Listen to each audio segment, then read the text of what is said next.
자, 안녕하십니까. 하이퍼림입니다. 자, 2020학년도 7회 입시에 대해서 설명을 드리겠습니다. 오늘 시간에는 전체적으로 2019학년도와 다르게 2020학년도의 모집 인원의 변화라든가 아니면 전형의 변화라든가 특징적인 부분이 무엇인지에 대해서 전반적인 내용을 설명을 드리도록 할 거고요. 그리고 이 내용이 길기 때문에 1부와 2부로 나눠서 먼저 1부 시간에는 모집 인원의 변동사항에 대해서 설명을 드리고 2부 시간에는 각 대학별 전형이나 모집 인원의 변동사항에 대한 부분들을 설명을 드리도록 하겠습니다. 치대는 요즘에 의대 못지않게 많은 학생들이 선망하고 또 성적이 우수한 학생들이 가기를 원하는 그런 대학이라고 할 수 있어요. 그러다 보니까 이제 많은 학생들의 관심이 많고 현재 고등학교 1학년 학생들뿐만 아니라 고3이나 재수생 학생들도 치과대학을 목표로 해서 공부하시는 학생들이 많기 때문에 그런 학생들이 이제 이러한 동영상들이 이번 동영상이 그런 학생들이나 학부모들에게 좀 도움이 됐으면 하는 마음에서 설명을 자세히 드리도록 하겠습니다. 자, 먼저 2019학년도와 2020학년도의 7회 모집 인원의 변화는 어떤 부분이냐? 이런 부분들은 되게 중요해요. 왜냐하면 여러분들이 정시 원서를 쓰게 되어질 때 또 마지막에 이제 원서를 쓸 때 우리가 경쟁률의 변화라든가 아니면 수시에서 2월이 되어지는 인원의 변화라든가 이런 작은 부분들도 되게 신경을 쓰지 않습니까? 그렇기 때문에 결국 이러한 모집 인원의 변화라고 하는 것은 전체적인 입시 구도에 커다란 변화를 보여줄 수 있기 때문에 원서 지원을 목표로 삼으시는 분들 또는 앞으로 장차 원서 지원을 하시려고 하시는 분들 입장에서 볼 때는 전반적인 입시의 변화가 어떻게 이루어지고 있는지에 대해서 관심을 가지실 필요가 있습니다. 자, 첫 번째는 일단 2019학년도와 2020학년도의 변화를 보면은 모집 인원의 변화는 사실 크지 않아요. 643명에서 640명 정도니까 4명 정도 인원이 줄었죠. 그러니까 큰 변화라고 볼 수는 없어요. 그리고 수시의 선발 비율도 61.6%에서 62.5%로 0.5% 수시 비율이 늘었고 정시 비율은 0.5%가 줄었습니다. 그래서 전체적으로 2019학년대도 의대나 치재의 경쟁률이 감소가 되어지는데 2020학년도에도 경쟁률은 감소될 가능성이 높아요. 그리고 2021년, 2022년으로 가도 경쟁률이 감소될 비율이 높은데 경쟁률이 감소되어지는 이유는 첫 번째 이유는 정시의 선발 인원이 적기 때문에 또 수시의 선발 인원이 많기 때문에 정시의 경쟁률이 낮아질 수밖에 없는 거고 그리고 점차적으로 수능 지원생들이 수능의 응시생들의 숫자가 줄고 있기 때문에 전체적인 입시의 경쟁률은 하락할 가능성이 높습니다. 여기서 우리가 눈여겨볼 부분은 뭐냐면 수시와 정시의 모집 인원의 변화는 사실 크지 않죠. 좀 전에 말씀드렸던 것처럼 수시에서는 0.9%, 정시에서는 0.9%가 하락이 된 거죠. 그렇죠? 작은 차이긴 하지만 가장 커다란 차이는 바로 어디에 있냐면 첫 번째는 학생부 교과 전형에서 일반 전형의 모집 인원은 58명으로 전년도와 달라지는 점은 크게 없습니다. 가장 큰 차이점은 뭐냐면 지역인재 선발 전형이 62명에서 43명으로 지역인재 선형의 19명이 줄었다는 거예요. 그러면 이 19명이 줄어든 부분이 어디로 갔겠죠? 그게 어디로 이동을 하게 되어지냐면 바로 여기로 이동하게 되죠. 그래서 가장 인원이 많이 늘어난 부분은 뭐냐면 학생부 종합전형인데 학생부 종합전형에서 마찬가지로 지역인재 전형의 선발 비율이 늘었다는 거죠. 그러니까 결국 지역인재 교과 전형의 지역인재 전형이 학생부 종합전형 지역인재 전형으로 전형이 바뀌었다라고 하는 부분이 가장 큰 특징이에요. 그러니까 2019학년도에서 2020년도로 바뀌면서 가장 큰 특징은 지역인재 전형이 학생부 교과 전형 중심으로 선발하던 인원이 뭐로 바뀌었다? 학생부 종합전형 중심으로 인원이 변경이 됐다는 부분이 가장 큰 특징이라고 할 수 있고 논술은 지금 39명에서 36명으로 3명 정도 인원이 줄었습니다. 이게 이제 2020학년도니까 2021이나 21에 수능 시험을 보시려고 하시는 분들이나 수시원서 지원하시려고 하는 그분들 입장에서 볼 때는 그때쯤 되면은 논술의 인원은 더 줄어들 가능성이 높죠. 우리가 대학 입시가 좀 더 간소화되어지면서 지금 현재 대학 입시의 체제는 수시는 학생부 교과와 종합전형 중심으로 가는 거고 그리고 정시는 수능 중심으로 가는 전형이기 때문에 적성 전형은 2022년도에 폐지가 되어질 거고요. 그 다음에 논술 전형도 점차적으로 인원을 줄여나가면서 폐지의 가닥을 잡고 있습니다. 그렇기 때문에 여러분이 올해 입시에서 가장 특징이 되는 것은 연세대학교의 의예계열에서 논술 전형으로 선발하던 35명을 폐지를 했기 때문에 연세대학교는 치과대학에서도 마찬가지로 면접이나 활동우수 전형 전체 전형에서 수능 최저학력 기준을 폐지를 했습니다. 그렇기 때문에 논술 전형은 계속해서 인원이 감소될 가능성이 높아요. 그래서 첫 번째 보여진 부분에서는 2019학년도, 20학년도에 치대 모집 인원에서 가장 큰 변화는 뭐다? 위에 보였던 것처럼 학생부 교과 전형, 지역인재 전형의 인원이 19명이 줄고 그 인원이 학생부 종합 전형, 지역인재 전형으로 30명이 증가되는 추세로 변화되어졌다. 이 부분이 가장 큰 차이라고 볼 수 있습니다. 자, 그러면 여기서 보시면 지금 좀 전에 말씀드렸었던 것처럼 치대 같은 경우에 선발 비율이 가장 높은 거는 수시에서 62%, 정시에서는 37.5%예요. 근데 정시에서 비율이 37.5% 비율이고 수시 비율이 좀 전에 얘기했던 것처럼 62.5%니까 수시의 선발 비율이 훨씬 높은 거 아닙니까? 이렇게 그렇죠? 그런데 중요한 거는 37.5% 여기에 플러스 90명이 돼요. 플러스 90명이라는 숫자는 뭐냐면 수시에서 정시로 이월되어지는 숫자죠. 적은 숫자가 아니거든요. 이 90명이 결합이 되어지게 되면 결국 정시의 모집 인원의 비율은 51.0%가 되어지기 때문에 결국 정시에서의 선발 비율이 상당히 높다. 이 점을 우리가 꼭 고려하실 필요가 있습니다. 그렇기 때문에 결국 치대 입시에서의 관건은 뭐냐면 수능 성적이고 수능 성적으로 최저학력 기준을 충족을 하거나 수능에서 고득점을 통해서 치대 입시를 치대 합격을 하는 정시 지원. 그렇기 때문에 결국 수능 성적이 아주 중요한 요소다라고 볼 수 있습니다. 자, 다음으로는 그러면 좀 전에 말씀드렸었던 것처럼 2월 인원이 90명이 발생이 되어졌는데 그럼 2월 인원이 발생이 되어진 것들은 어디에서 발생이 되어졌는지 한번 살펴보도록 합시다. 자, 2월 인원이 발생이 되어지는 이유를 먼저 생각해 볼 필요가 있어요. 우리가 수시 2월 인원이 수시에서 2월 인원이 발생하는 이유는 무엇일까? 왜냐하면 이 이유를 알아야 우리가 2019학년도에 90명 정도의 수시 2월 인원이 발생이 되어졌는데 그럼 과연 2020년도에는 2월 인원이 과연 얼마큼 발생이 되어질 수 있을까? 2021년도에는 몇 명 정도 발생이 됐을까? 예측이 가능하거든요. 그렇기 때문에 수시 2월 인원이 발생되어지는 이유에 대해서 한번 생각해 볼 필요가 있겠죠. 첫 번째는 수시 2월 인원이 발생이 되어지는 거는 이거는 결국 뭐냐면 자연적인 추합이에요. 자연 추합으로 해서 정상적인 거죠. 자연 추합이라고 하는 건 결국 학생들이 중복 합격이 발생이 되는 거예요. 그러니까 원서 지원을 수시를 몇 개 했습니까? 6개의 원서 지원을 했는데 지원했었던 학교들 중에서 상위 학과에 붙으면서 학생들이 연쇄적으로 이동하는 중복 합격인 거죠. 중복을 합격을 했는데, 그쵸? 중복을 합격을 하다 보니까 그 하위 학과에서는 학생들이 이동이 발생이 되고 이동이 발생이 되다 보니까 결국 인원을 채우지 못해가지고 그래서 채우지 못했기 때문에 이 지원 모집 인원의 일정 부분에 대한 부분이 결혼이 발생이 되어지는 경우죠. 이걸 통해서 이제 첫 번째는 수시에 2월 인원이 발생이 되어질 수 있는 가능성이 있는 거고요. 그 다음에 두 번째 이유는 바로 뭐냐면 수능 최저학력 기준이 요소라고 하는 얘기예요. 수능 최저학력 기준. 자, 수능 최저학력 기준이 수시 2월 인원을 발생시키는 이유가 되어질 가능성이 되게 높다. 이 점이죠. 그렇기 때문에 지금 여기 보시는 것처럼 경북대학교의 2월 인원이 19명이었고 그 다음에 부산대 7명, 서울대 7명, 그 다음에 조선대 13명, 그 다음에 원광대학교 20명, 연세대학교 7명, 그 다음에 강릉 원주대 10명 정도 해서 2월 인원이 발생이 돼서 전체 인원이 90명 정도의 2월 인원이 발생이 되어졌어요. 2월 인원이 발생이 되어진 이유 중에 하나가 수능 최저학력 기준이라는 거죠. 그러다 보니까 수능 최저학력 기준을 미충족하시는 학생들이 발생이 되는 거예요.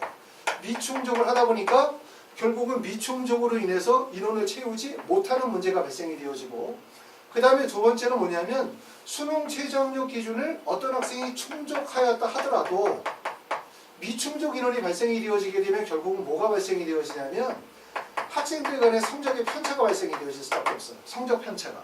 그렇기 때문에 결국은 수시 2월1일 발생이 되는 거죠. 예를 들어서 어떤 학교에 지원한 학생들 중에 1등부터 시작해가지고 예를 들어서 10등까지 학생이 있다고 가정을 해봅시다. 근데 이거를 1등부터 10등까지를 우리가 볼 때 학생부 내신 성적으로 만약에 간주한다고 생각해봐요. 1등의 내신 성적이 1.14였어요. 예를 들어서. 자, 그리고 그 다음에 10등의 성적이 1.7이었다고 가정을 합시다. 그럼 여기서부터 1.14부터 쭉 있겠죠. 그런데 여기서 1등부터 10등까지 학생들 중에서 수능 최저가 만약에 없다면 우리가 5명을 뽑는다. 그럼 어떻게 합니까? 여기서부터 시작해가지고 5등 정도의 학생이 그냥 이렇게 수능 최저 기준이 없는 전형이라면 1등부터 5등까지가 딱 합격을 하겠죠. 여기가 합격할 기회. 그렇죠? 근데 만약에 수능 최저가 있는 전형인데 예를 들어서 5등부터 시작해가지고 6등 정도의 학생이 5등에서 6등 정도의 학생이 수능 최저를 미충족했다고 가정을 해봐요. 여기서부터 이 학생이 수능 성적을 미충족을 한 거예요. 이거를 충족시키지 못했어요. 그러면 결국은 어떻게 되냐면 1등, 2등, 3등까지가 나오고 그 다음에 5번째가 결국은 6등, 5등, 6등이 아니라 7등이에요. 7등이 5번째의 성적이 되겠죠. 그러면 결국은 뭐냐면 4등부터 7등까지 이 성적 사이에서의 성적에 편차가 발생이 될 수밖에 없어요. 공간이. 그렇죠? 그럼 학생들이 성적 편차가 발생이 되어지기 때문에 그러한 이유들로 인해서 결국은 수능 성적은 충족은 했지만 대학에서 학생을 선발하지 않는 이유죠. 그렇죠? 우리가 여러분이 다 아시는 것처럼 수시 전형은 생각하셔야 될 게 수시에서 중요한 부분들은 경쟁률만 중요한 게 아니에요.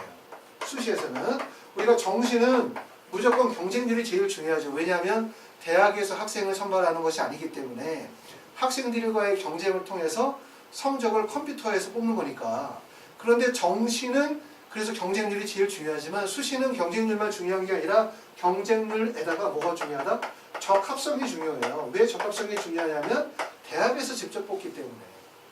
우리가 치대 선발을 하게 되었을 때 학생부 교과나 학생부 종합전형은 대학에서 직접 어떻게 합니까? 서류를 받고 그 다음에 면접을 보고 심사를 하고 또는 논술 전형은 직접 면접 시험을 보고 난 다음에 선발하기 때문에 결국 이 적합성이라는 부분이 되게 중요하고 그리고 수시에 모집 요강에도 나와 있지만 실제 모집 인원이 미달이라 하더라도 대학이 요구하는 정도의 학업 능력을 학생이 갖추지 못한다고 판단이 되면 학생이 뽑지 않을 수도 있다라는 거예요. 그렇기 때문에 결국은 이런 수능 최저 학력 기준이라는 것이 충족이 되어지든 미충족이 되어지든 그 수능 최저 학력 기준이라는 이유들로 인해서 이렇게 수시 이월 인원이 발생이 되어질 가능성이 되게 높다. 그러므로 여러분들은 어떻게 해야 된다? 첫 번째는 수능 최저 학력 기준에 충족시키기 위해서 열심히 공부하셔야 되고 두 번째는 지원 학과에 대한 적합성이 마련이 돼야 된다는 거예요. 그러니까 수능 최저 학력 기준에 충족이 되어진다 해서 무조건 뽑는 게 아니라는 거예요. 수능 최저 학력 기준을 충족하다 하더라도 지원 학과에 대한 적합성이 부족하게 되어지면 대학에서 학생을 선발하지 않을 가능성도 있다. 이렇게 보셔야 되겠죠. 이게 두 번째 이유고 그리고 세 번째 이유는 우리가 생각할 부분들은 그럼 과연 자 이건 정상적인 추업이니까 자연 추업에 인해서 중복 합격으로 해서 결혼생이 발생이 되어질 수 있고 하지만 결혼생이 있다 하더라도 수능 체제를 충족을 한다면 그럼 이게 이월 인원이 다 없어질 수 있는 거냐. 이월 인원이 발생이 되어지는 이유가 만약에 수능 최저 학력 기준의 미충족으로 인해서 아니면 지원할 학과의 학생들이 가지고 있는 학업의 정도가 대학이 요구하는 거에 못 미쳤었을 때 수시 이월 인원이 발생이 되어지는 거라면 그럼 2020년도에 만약에 그런 요소가 없다면 이월 인원이 발생이 되지 않느냐라고 한다면 사실 또 그렇지 않다는 거예요.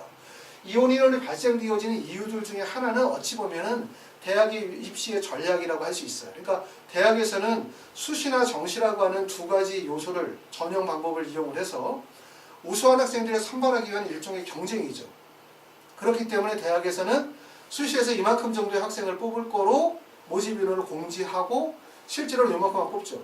그러고 난 다음에 남는 인원을 다시 정시로 넘겨서 그래서 또 정시에서 우수한 학생들을 선발할 수 있도록 하는 그런 목적들이 담겨져 있기 때문에 여러분들이 이제 원서 지원을 하시게 될 때 염두에 두셔야 되는 부분들은 수시 이원원이 많이 발생이 되어지는 이런 학교들은 2020학년도에도 수시 이월 인원이 발생되어질 가능성이 높다.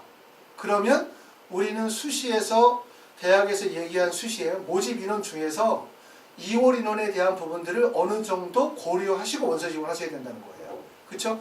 30명을 뽑겠다고 했는데 2월 인원이 예를 들어서 15명이다. 그럼 마이너스 15 하니까 실제 인원은 15명 정도라는 거죠. 그렇죠? 그렇기 때문에 그런 점들을 약간 고려하시고 난 다음에 수시 이원 인원이 많이 발생이 되어지는 학교들은 좀 더 원서 지원하게 될 때 신중하셔야만 된다는 점을 말씀을 드릴 수 있어요. 그래서 수시 원서 쓰실 때 이러시는 분들 계시거든요. 야, 여기 보니까 뭐 수능 최저가 낮고 경쟁률이 낮고 그 다음에 대학교에서 발표한 자료를 보니까 내신 합격생들의 어떤 평균 85% 성적이 좀 낮으니까 내 성적은 그거보다 훨씬 부족한데 운이 좋으면 붙지 않겠어? 이런 것들이 있죠. 근데 사실 수시는 운이 좋으면 붙는다라고 하는 게 사실 어려워요. 왜냐하면 대학에서 평가를 하기 때문에.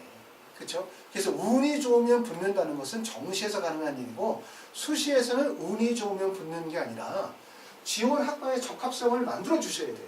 지원학과의 적합성을 만들어주는 방법은 결국은 학생부를 관리한다든가, 그렇죠?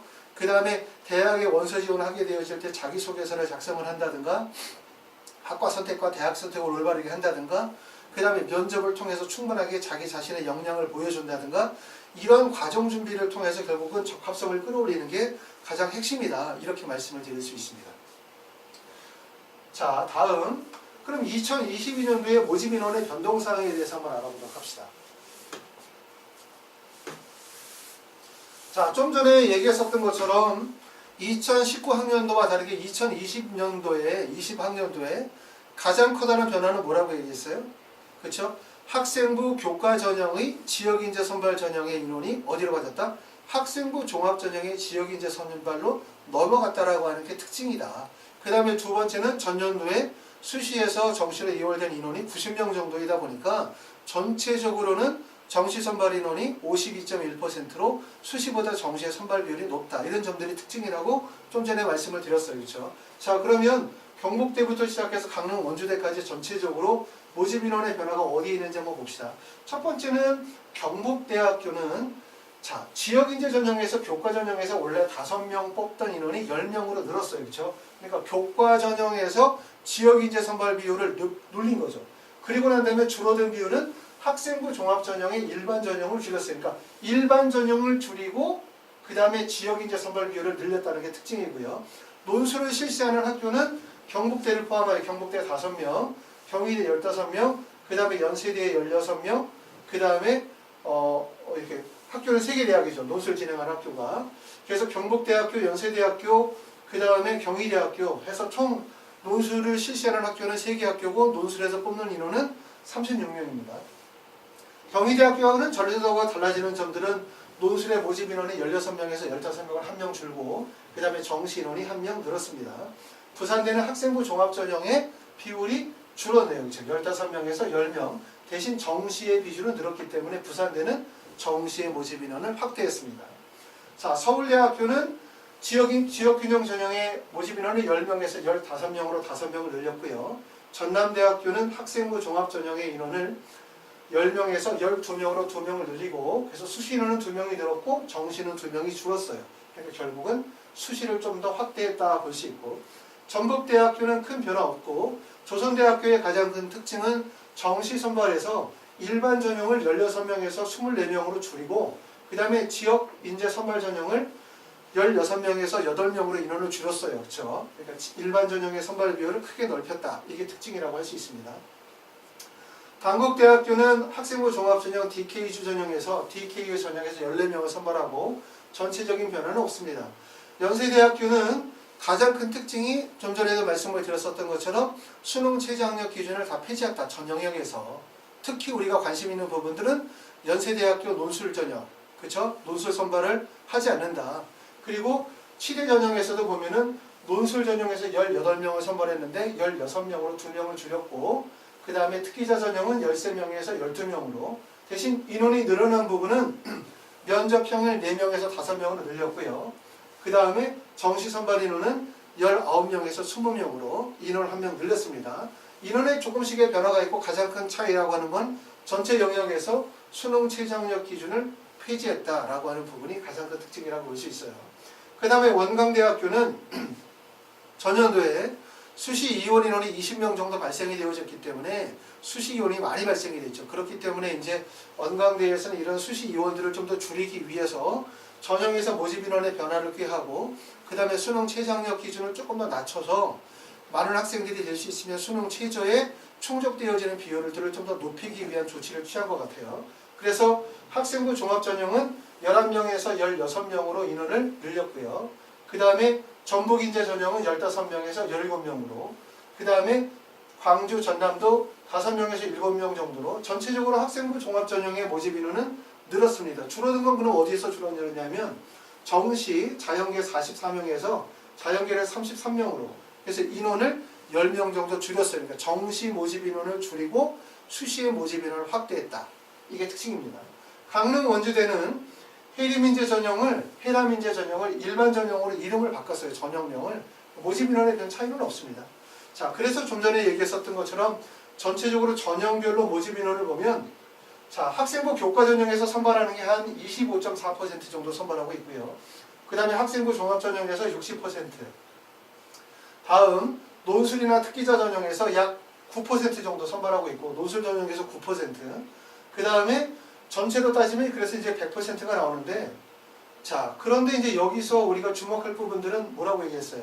실제 정시에서 선발하는 인원이 수시에서 이월되는 인원 90명을 합치게 되어지면 정시 선발 비율 때는 훨씬 더 커지게 되어지고, 그러다 보니까 한 52% 정도 비율이 된다.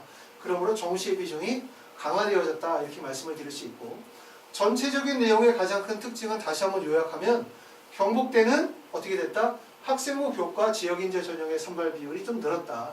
경희대학교는 논술 전형에서 1명 정도 줄었고, 부천대학교는 정시의 모집 인원을 확대했으며, 서울대학교는 주역균형 선발 전형을 5명을 늘렸습니다. 전북대학교는 정시 인원을 줄이고 수시를 좀 더 늘렸고요. 조선대학교의 가장 큰 특징은 정시에서 일반 전형 16명 인원을 24명으로 줄이고 지역 선발 균형을 16명에서 8명으로 줄였다는 점.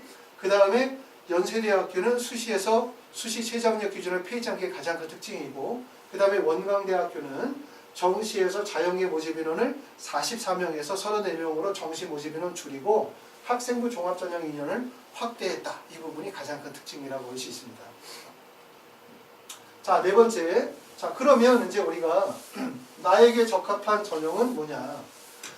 자, 7회 전형을 이렇게 전형별로 한번 나눠봤어요. 나눠보면 어떻게 되냐면, 첫 번째는 학생부 교과, 학생부 종합, 논술 전형인데 3개의 전형으로 나눠지죠. 이 3개의 전형을 다시 좀 세분화시키면 학생부 교과의 일반 학생과 지역인재, 학생부 종합과 일반 학생과 지역인재 전형, 논술 전형이니까 작게 나누면 결국은 5개의 전형으로 구분될 수 있어요. 그렇죠? 자, 그러면 지역인재 전형이라는 건 사실은 이 지역인재 전형으로 66명, 지역인재 교과 전형에 67명, 그 다음에 지역인재 학생부 종합 전형으로 57명이지만 모든 학생들이 해당이 되는 건 아니죠. 여기 보시는 것처럼 경북이나 전남 또는 강원 지역에서 출신 고등학교나 아니면 중고등학교 과정을 다 보내신 분들, 해당이 되시는 분들이 이런 농어촌 전형이나 지역인재 전형에 해당이 되시기 때문에 이분들한테 해당이 되는 일이고, 일반적인 학생이 봤었을 때는 또 해당이 안 되죠. 그러니까 첫 번째는 내가 만약에 지역인재 전형에 해당이 되어진다면 선택하실 수 있는 부분이 지역인재 전형을 이렇게 학생부 교과나 종합전형에서 선택을 하실 수가 있어요. 그렇지 않고 지역인재의 전형에 해당이 되지 않는 사람이라고 한다면 선택할 수 있는 범위가 학생부 교과 전형의 일반 전형과 학생부 종합 전형에서의 일반 전형, 그리고 학생부 논술 전형, 이렇게 3가지 파트를 지원하실 수가 있겠죠. 그렇죠? 자, 지역 인재 전형에 해당이 되시는 분들은 학생부 교과 전형과 학생부 종합 전형에서 선택을 하실 수 있을 거고, 그 다음에 지역 인재 전형이 해당되지 않는 학생들이 선택할 수 있는 범위는 학생부 교과 일반 전형과 학생부 종합 전형, 논술 전형 3가지를 지원하실 수가 있을 거예요. 근데 지금 학생부 종합 전형은 이렇게 색깔이 들어가는 부분이, 위에 있는 부분은 수능 최저학력 기준이 충족이 되어지지 않는 것, 수능 최저학력 기준을 요구하지 않는 대학이죠. 서울대학교 일반 전형이나 연세대학교 면접형, 연세대학교 활동 우수, 그 다음에 경희대학교 네오르네상스 전형은 수능 최저학력 기준을 요구하지 않습니다. 그리고 밑에 있는 대학들은 수능 최저학력 기준을 요구하는 대학들이죠. 그리고 이렇게 나눠지면 논술 전형도 마찬가지로 연세대학교 논술 전형이나 연세대학교 논술 전형은 아니지만 특기자 전형은 수능 최저학력 기준을 요구하지 않는 전형이고, 그 다음에 경북대학교나 경희대학교 논술 전형은 수능 최저학력 기준을 요구하는 전형이에요. 그렇기 때문에 지역인재 전형에 해당되시는 분들은 지역인재 교과와 지역인재 종합 중에서 선택을 하시게 될 거고, 그 다음에 여기서의 선택 범위 이런 거죠. 우리가 만약에 내가 출신 고등학교가 일반계 고등학교다라고 한다면 결국 일반계 고등학교의 가장 큰 장점은 내신 성적, 교과 성적이거든요. 그렇기 때문에 일반계 고등학교 학생들이 지원하기에 가장 적합한 것은 학생부 교과 전형과 학생부 종합 전형에서 수능 최저 학력 기준을 충족시키는 조건이 가장 적합한 거예요.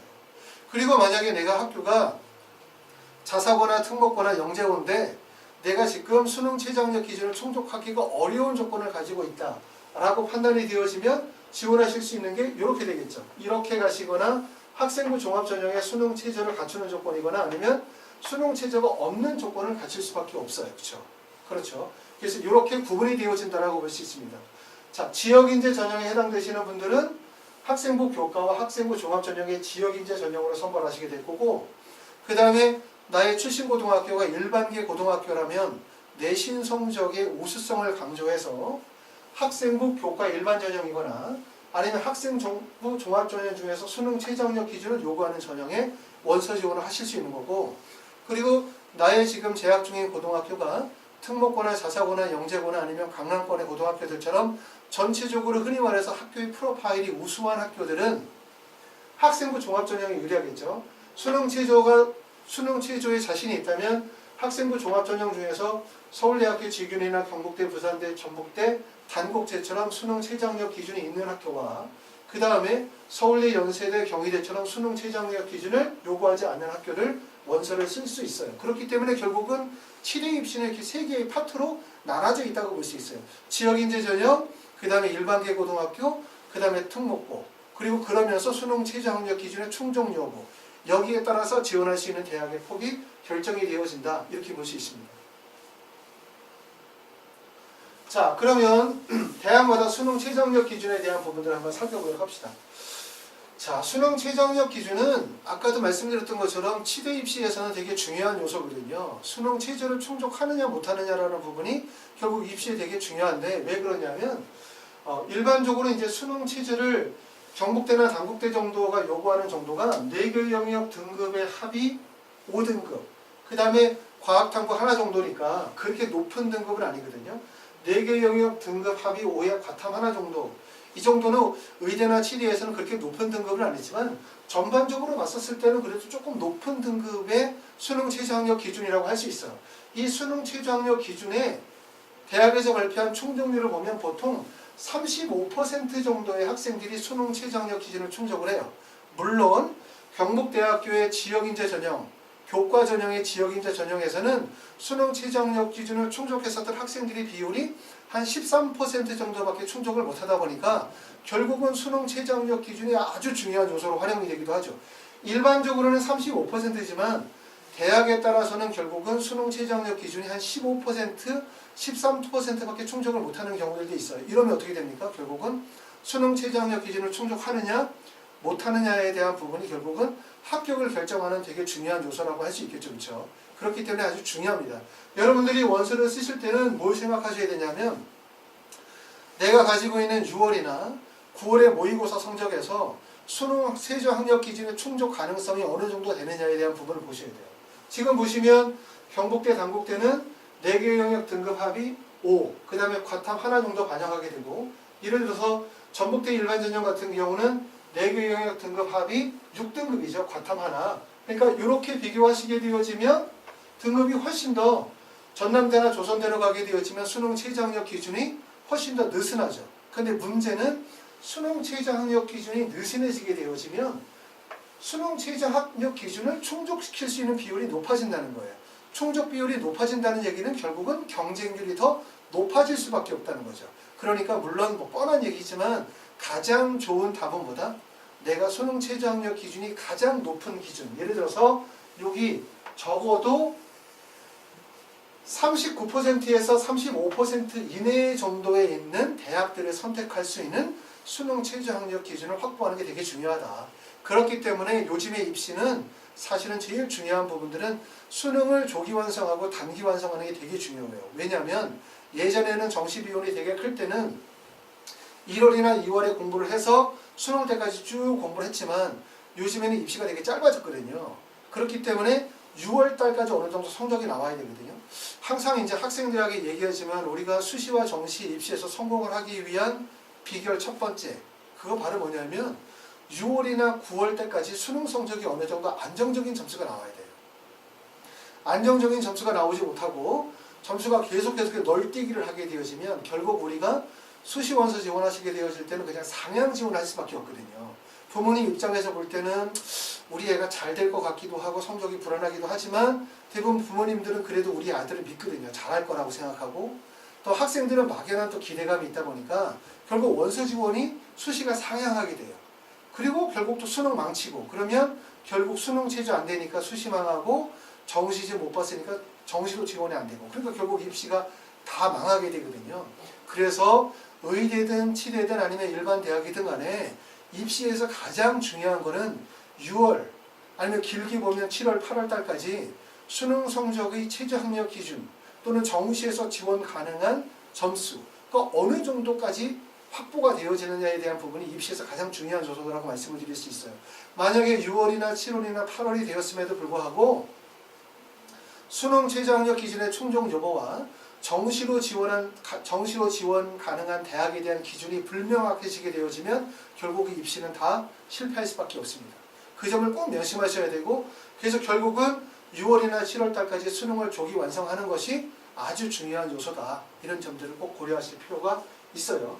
그렇기 때문에 이제 이렇게 수능 최저 학력 기준에 대한 충족 조건이 되게 중요하고 여기 충족률이라고 말씀을 드렸던 거는 일단 대학에서 발표한 자료를 참고하되 전체적으로 제가 생각하는 부분들을 정리해 놨습니다.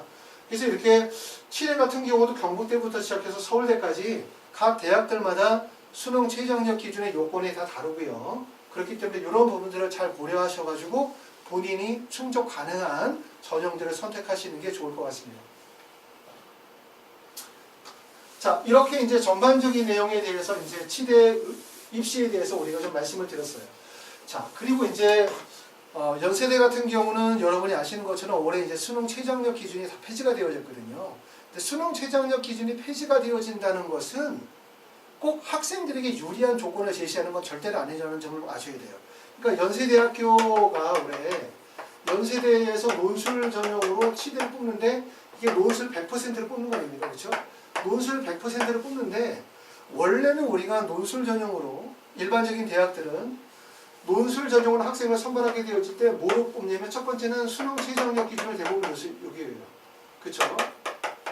최저 학력 기준을 대부분 요구하고 수능 최저 학력 기준을 요구하고 여기다가 논술 보통 한 70% 경희대 같은 경우 보면 그 다음에 학생부 한 30% 정도 이렇게 들어가죠. 그렇죠? 이게 일반적인 비율인데 지금 연대 같은 경우는 논술 100%를 한다는 얘기는 수능 최저 학력 기준도 전혀 반영시키지 않고 그 다음에 학생부도 전혀 반영시키지 않고 논술만으로 학생을 뽑겠다는 거죠. 그렇죠?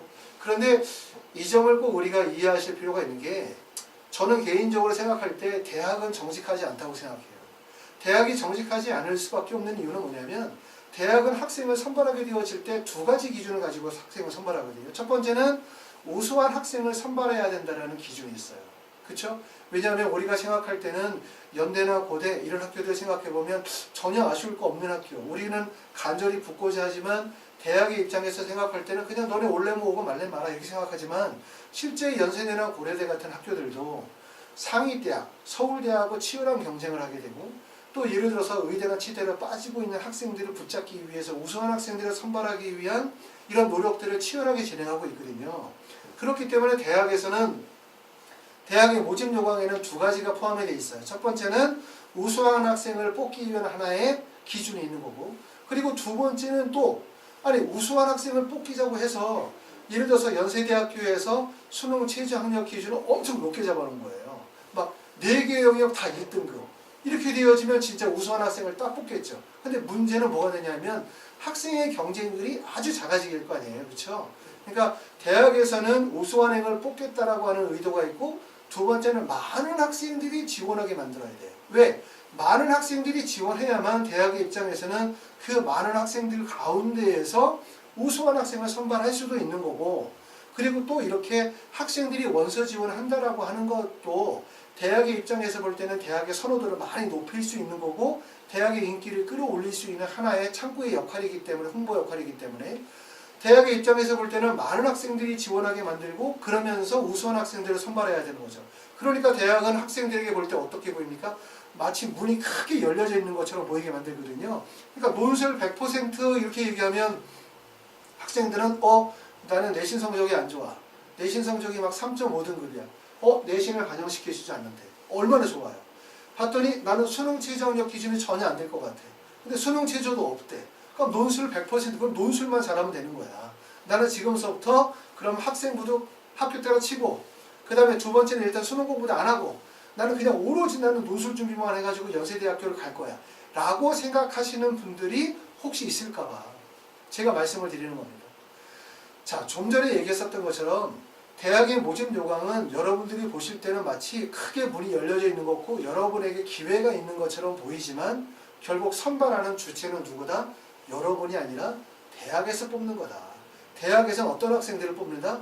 크게 문을 열어놓고 능력 있고 실력 있는 학생들을 뽑는다는 거예요. 그걸 꼭 알아두셔야 되고 그렇기 때문에 연세대학교 논술 전형의 수능 최저학력 기준은 없지만 논술 100%인데 그럼 논술로서 얼마만큼의 변별력을 보여줄 수 있느냐 어렵죠. 왜냐하면 논술이라고 하는 게 예전에는 난이도가 높았지만 요즘엔 전체적으로 논술을 어떻게 규제하고 있기 때문에 논술의 전체적인 출제 범위가 교과 범위 내로 들어왔기 때문에 난이도도 높지 않을 뿐만 아니라 문항도 예전보다 줄었고 그 다음에 논술 고사 시간도 줄었기 때문에 그 안의 틀 속에서 변별력을 확보하기란 상당히 어렵고 그리고 연세대 같은 경우는 전년도에서도 논술이 일부 문항에서 오류가 있다 보니까 일부 문항에 만점을 처리하는 그런 일들이 있었기 때문에 결국 논술 100%를 뽑는다는 얘기는 논술만으로 변별력을 확보한다는 얘기인데 그 변별력을 확보하기가 사실상 어렵다는 거예요. 그렇기 때문에 연세대학교 논술 전형에 뒤에 조그맣게 글이 붙어있는 말이 뭐냐면 동점자 처리 기준이라는 게 있고 그 동점자가 발생이 되어질 경우에는 뭐한다? 학생부 교과 성적 순으로 해서 동점자 중에서 합격생을 뽑는다라고 얘기를 하고 있어요. 그런데 이런 논술 전형은 일괄 합산 방식이라고 하는 거거든요. 일괄 합산 방식은 뭐냐면 여러 개의 평가 요소들을 한 번에 조합을 해서 결국 최종 합격자를 내는 거예요. 그러면 어떤 문제가 발생이 되냐면 학생이나 학부모님들 입장에서는 내가 왜 떨어졌는지가 알 수가 없어요. 왜 떨어졌는지. 아니 내가 논술을 못 봐서 떨어진 건지 내신 성적이 안 좋은 건지 알 수가 없잖아요. 그렇죠? 맞죠? 그렇기 때문에 이런 일괄 합산 방식은 대학에 아주 유리한 평가 방식이라고 할 수 있어요. 논술 전형이 대표적으로 이런 일괄 합산 방식이기 때문에 학부모님들 입장에서는 그게 왜 떨어졌는지 정확하게 알 수가 없다라는 거예요. 그러므로 대학 입시에서 우리가 대학을 잘 가는 방법, 내가 원하는 대학에 붙는 방법은 바로 뭐냐면 조건이 까다로워야 돼요. 첫 번째는. 조건이 까다롭다는 얘기는 대학에서 수능 최저학력 기준을 제시하고 그 다음에 다단계 전형을 실시하고 그 다음에 교과 성적에 어느 정도의 범위가 있다든가 이런 여러 가지 조건들이 주어졌었을 때 그 조건을 하나하나 내가 맞추어 나간다면 실제 경쟁률이 2대1, 3대1로 경쟁률이 낮아지게 되는 거지만 조건이 없는 거 좀 전에 말씀드렸었던 것처럼 논술 100% 전형처럼 수능도 필요 없고 학생부도 필요 없다라고 하는 그런 조건이 없는 전형들은 실제 합격하기 어려운 전형이다. 그러므로 이제 지금 여러분들은 무엇을 하셔야 되냐면 현재 만약에 고등학교 3학년 학생이라면 1학기 남은 중간고사, 기말고사 시험 내 교과 성적을 끌어올리기 위해서 최선을 다하시면서 수능 성적을 확보하기 위해서 수능 최저 기준을 충족시키기 위해서 더욱더 노력을 하셔야 될 것 같습니다. 자, 올해 이제 그 7회 입시에 대한 부분들을 1부에서 먼저 말씀을 드렸고요. 그리고 다음 진행이 되는 2부에서는 대학별 모집 인원의 변동사항이 어떻게 발생이 되어지는지에 대해서 자세히 설명드리도록 하겠습니다.